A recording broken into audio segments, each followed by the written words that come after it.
Welcome to our 2020 RPOD 195. We're going to start right in the back bumper here. So you just got that little pin right there. As that slides up and out, you can then pull your bumper cap out of there, reach inside of there, and you're going to find your sewer hose. Just take note of those two ears in the adapter here. That's how I'll be hooking it up to your sewer system. And then the hose itself, once fully extended, is about 20 feet long. Just keeping it stored in the bumper rack here just to help keep any sort of stench out of the trailer, keep things that little bit fresher. You're going to look for that one little hole, press it in, and then just line up that pin again just to ensure that doesn't go sliding out on you.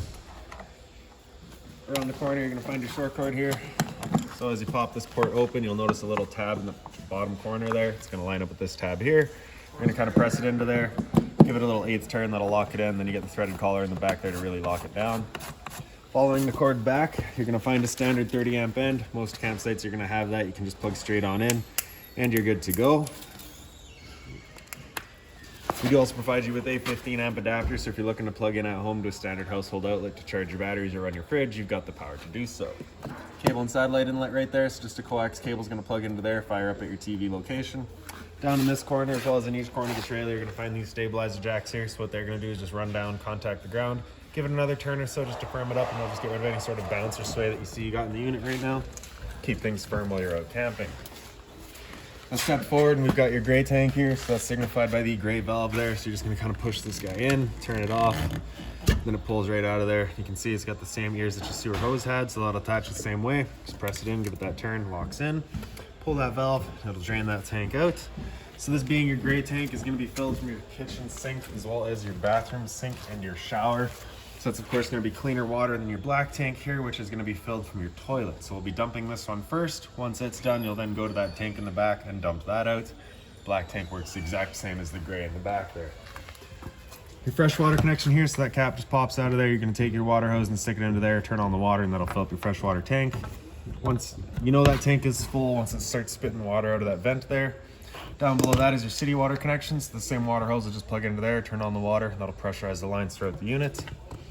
And the drain for that freshwater tank is just that little white cap back there. You'll be unscrewing that, allowing the tank to drain itself out. Storage compartment here, just a magnetic latch holds it open. Inside of that compartment, you're going to find a weight distribution hitch, which the customer has opted to go with. So we just got that stored in here. Around front of the unit, we got your battery box here. So as long as you're plugged into that short cord in the back or your 7-pin to your tow vehicle, that battery is charging for you. Underneath this cap here, you're going to find the valve for your propane tank, so you're just going to turn that to open it up. Simple as that. Up front, you've got a power tongue jack, so up top you get that light switch there. Turns on this little light down here. Then you got up and down. Simple. Around the other side of the unit, we got a spray plug here, so as you pop that open, you can see it's just a little quick connect attachment. You push that collar back, and then the hose, which we'll find right in here. You're going to take that end there, just kind of press it in with that collar pushed back, press it into place, and that'll just pressurize it with cold water. It is cold water only, you're not going to get hot water out of there. Inside of here, you're also going to find a little water hose here for you, and the park adapter. Is just right here. So your 30 amp cord into there, 15 amp to a standard household outlet. This bag right here has your vacationer inside of it, so basically once we open up the awning, I'll show you where that'll zipper onto, but you'll have all the kind of wall panels that'll zipper up onto the awning and then attach onto it at the sides. And then you'll also have a skirt that'll attach onto all those little white hooks down the side of the unit. Also right back here, you're going to find this little manual jack. That's going to be for all of your stabilizers, just running them up and down. It's just a 3/4 inch end. And then we'll tuck that all back away. A couple of steps back and we've got a GFI protected outlet out here, so if you want power outside, you have it. Black tank flush back here, so you may notice over time after you've gone and dumped your black tank and you know for a fact it is empty, your monitor panel still may be reading 1/3 or 2/3 though. Typically that's some debris inside of your tank just hanging between the two probes causing that misread. So what you're going to do is just take your water hose and plug it into there, open up that black valve, turn on the water, and that'll just flush out that tank, getting rid of any sort of debris that could be causing your issue. Entry door here, we'll use that in a second. And around the back, we've got a service port for your fridge here, so nothing back there for you to worry about. Down below that is your hot water tank, so you get this keyway here, you're going to line that up and you can pop it on open. Turning it on with electricity, you got a little switch down in the bottom corner there, you just turn that on, fires it up with electricity. For turning it on with propane, we've got a switch inside of the unit, so once we get in there and fire it up with propane, I will go over a reset procedure, and the button that I'll refer to is just right here. Before we ever turn it on with either source though, we just want to hit this relief valve right there, make sure that shot of water comes out. That bit of water coming out of there is just letting you know this tank is full, it's safe to fire it up, and you're not going to burn anything out by doing so. Close it back down, lock it with the keyway. In the center you can see you get a spare tire, of course. On the other side of it you're going to find the exhaust for your furnace. So if you're ever running your furnace, you just want to make sure nothing's blocking that off. It does get hot. Up from there, we've got a stove vent. So of course, propane stove is putting off fumes whenever you're using it. So you just want to make sure this flap here is opened up, allowing our fan inside to evacuate said fumes. Once you're done, ready to go traveling, you're just going to kind of press it back in and you can hear it click. And that just kind of makes sure that no dust is going to get kicked up in there while we're out traveling. So we'll make our way inside of the unit now. Your assist handle just up 90 degrees, falls into place. Then we can open up the door. Door is just on a friction hinge, so you can see it just kind of sits wherever you leave it. Then for your step, you're going to grab that step, pull it straight out, flip that last step over, make your way inside. So first things first, we've got your fire extinguisher right on the right there, just that standard, pull the pin, point, and shoot. Straight up from there, we've got your light switch on the right there, does all of our interior lights. Center right, we've got your porch light, does an orange one outside, just kind of in between your two exterior speakers. Awning LED, we'll show you that in a second here once we open up the awning. Center left here, you've got your slide out room, so press and hold out and the slide will make its way out.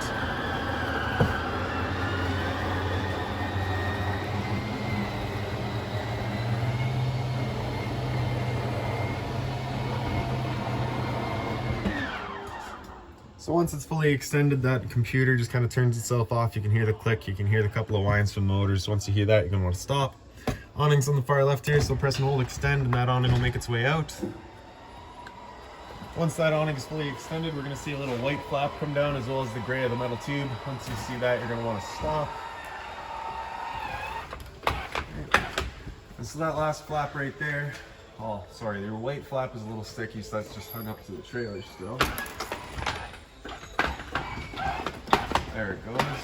And then that last flap there with the little velcros on it, that's where you're going to be attaching your adder room to. It just zippers up to it, and you got a couple little kind of velcro panels that'll close them off to kind of hide those zippers. Then you get your panels that'll also attach to the sides of your unit here, as well as clipping up into these guys there. They run down the side of the unit. Very straightforward. Your awning light, like I said, is right in the head there. Now once we're, real quick here. So if it were to start raining, it's of course going to be holding water. So what you're going to do is grab either arm, front, or rear, and you're going to pull it in. Once you have it in all the way, then you can lock down these little knobs there, and then you can see that changes the pitch of the awning out at the head, allowing water to then run off. Now if you like that angle better, because it does give you more shade, you can do the same thing with the arm up front. Before we bring them back in though, we just want to make sure these guys are back out straight and fully extended, just so that we're not running the risk of bending anything. Then we'll press and hold the track, and that awning will make its way back in. Again, we're making sure that our fabric is over top of the tube. And another thing to keep in mind is once you get up to about 15, 20 kilometers an hour wind, you want to bring it back in. Again, just so you're not running the risk of bending your arms. So right up above that, you're going to find a solar pre-wire. So if you do have kind of everything's pre-wired for a solar panel. So if you did want to go that route, your solar panel charger would be, your charge controller would be mounted right there. Right in the end, you can see you got your little carry-out table there. Then right behind us, we've got your fridge. So power button on the left there. So with that out over flush, that's it turned off. With it close to flush, that's it turned on.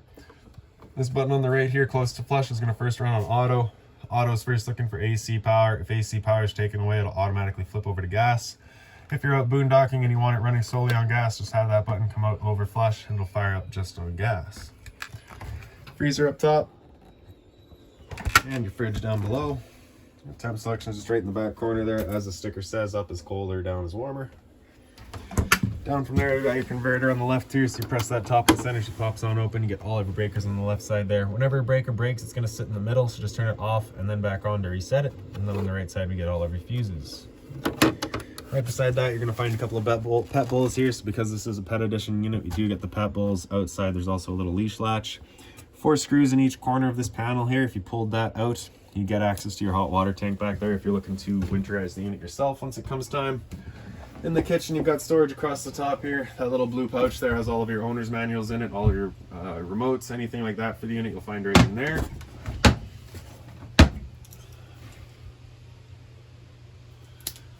Above the sink, you got a little light there. You got hot and cold water, of course, with the mobile head as well. The sink cover is just soft plastic, so nothing hot on it, please. And then on the side here, you got your stove vent. So you got your light on the left, fan on the right. So that's that fan that you want turned on with your stove, evacuating all of our fumes. For lighting up the stove, the cover just flips on back. You're gonna grab a lighter, turn the knob over to light, hit it with that lighter, and it just fires right up. Once we're done, just turning it off, closing her back down. There you have it. Down from there, you're gonna find this little light switch here. It does that little accent light, as well as your microwave here. It's pretty standard, just like home. Not much I can teach you there. Down from there, you're gonna find the furnace itself. So once we fire this furnace up, you can physically see that flame going. So we'll show you that once we get it fired up. Got all your storage space here as well as below the sink. Just being mindful of our drains and our water lines. Of course, don't want to be damaging those. Then this little black box in the corner here is a propane detector. So propane's heavier than air. It sits on the floor. That guy detects it and starts going off just like a smoke detector would. So behind me, we've got your little pantry space here.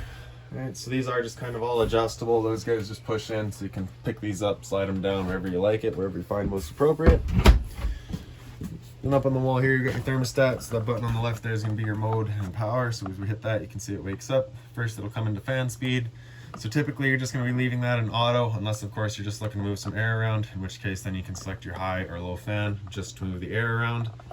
Otherwise, like I say, leave it in auto. Hit mode again after that, it'll come down into cool. At this point, it'll turn on the air conditioner. With your air conditioner going, you're basically stuck to all of your kind of just ducting options here. So you have the big one in front or at the bottom. So you can close that off and use just the sides, or you can open it up and just dump. Or of course, having all the sides opened up, just choosing where you find is best to shoot your air. After that, if you hit mode again, come out of cool and into heat, into furnace there. So temp selection just with your arrows. And now I'll fire up the furnace.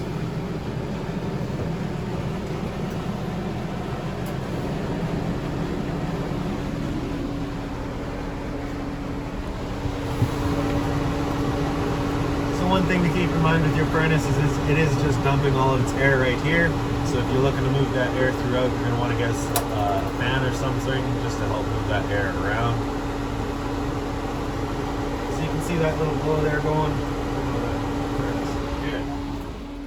Hit mode again after furnace, it'll come down into off. It says it just in the bottom corner there, and then just cycles back around. Monitor panel beside it, so on the bottom right here we get your water pump switch. We turn that on, turns on your water pump, drawing out of your fresh tank to pressurize your lines. Water heater switch is right beside that, so we turn that on, you get that little light there letting you know the ignition sequence will start. Once that light goes out, the sequence has started. It'll try that 3 times. If after that 3rd try it hasn't fired up, this light's gonna come on and it's gonna stay on. It's at that point you'll be going and using that reset button that we'd shown you. So stood right here, you can hear the click of the igniter and the whir of the flame. We know that tank is good. Up from there, we've got your monitor system. So we got battery in the bottom here, so you can see we're currently C for charging. G would be good, F is fair, L is low. For your fresh tank, as you fill that up, you'll go to, of course, 1/3, 2/3, and full. Same idea for your black and your gray. Your fresh tank, I've just got full right now because I'd summarized with the unit, so I'll be dumping that out as soon as we're done here. This light switch here turns on the light inside of your bathroom. In your bathroom, you just have, of course, your toilet. Flush is just front and center. Up on the back wall here, you get your GFI protected outlets. Your test on the left, reset in the center. A little bit of storage back there, as well as beneath your sink. Again, just mindful of our drains and our water lines. Hot and cold water, of course. And then your medicine cabinets here. You will find a toilet paper dispenser. We just don't install that because location is personal preference. And then into your shower, or sorry, I guess above my head, we got your roof end. So you've got this knob back here with it pushed up. That's it locked. If you pull it down, that'll unlock it. Just turn to open it up. And then in the back corner, you got your buttons here. So you got fan speed 1, 2, 3, and 4. If you hit it again after 4, it just comes back down to 1. Press off to turn it off, and turn that knob to close it back down. And once you got it closed, you just want to push up and make sure that's locked in place. And then into your shower there, you just get the standard head and hose, hot and cold water, of course. As simple as that. And your dinettes here, so you have storage across the top, all just on their own little struts there to hold them open.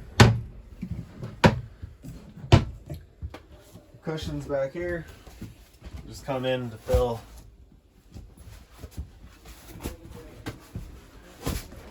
And this table here is just on a travel latch. Just undo that, throw it off to the side. And these little table legs here just of course fold out. You set it up right here. Once you're done, you're just gonna fold them back in. And then you can take the table, Actually just sit it on either side of these little pedestals there. Whoops. And then you're going to take this other cushion here to fill that in and creates kind of a bedding area there. Right. Once you're done, we're getting rid of these cushions, keeping in mind that your slide does come over top of these little stools there. So you do got to have these cushions out, otherwise you cannot close it. We'll take the table out of there, lay it back down, put its travel strap back in it.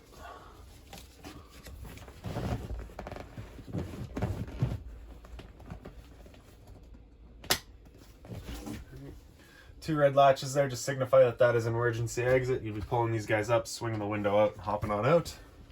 And then to the front, got your fire alarm on the side there. Little closet space. There is also a light switch on this side here, just does a little accent light inside of the closet. Blinds throughout the unit just kind of sit where you leave them. They're just on a tension system. And then back in this corner here, we've got your kind of entertainment area. So your TV is on a travel strap. So undo that, swing it out, point it wherever is most appropriate. And then kind of right behind it up here, we've got your antenna outlet in the center there, so that's already hooked up. Turning that antenna on, you're hitting that button there, turns on that red light, letting you know your antenna's on. It will also help clear up your stereo signal as well. Above that, we got your cable and satellite outlet, as well as a power outlet back there as well. And then, see if we can get this out of the way and show you the, not quite, eh?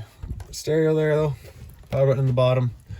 Press and hold to turn it off. Pressing it just mutes. For a few years, my mom. So volume there in the top left. So if you press and hold that auxiliary there, you can get into your select and get all of your settings. Hit AV, runs through the back of the unit. AM, FM, of course, you can get cycled through all your bands as well with it. HDMI just right in the front. USB is right in the front there as well. Bluetooth to connect to your phone. And then just all of your presets as well as your controls once you are set to your phone. This knob right there just kind of selects where you're sending your sound. So in the center there, we've of course got both speakers. To the left is inside, to the right is outside. Then you just get your storage bit there. And then just another window over here. And of course the closet space back there. Power outlet on either side of the bed as well.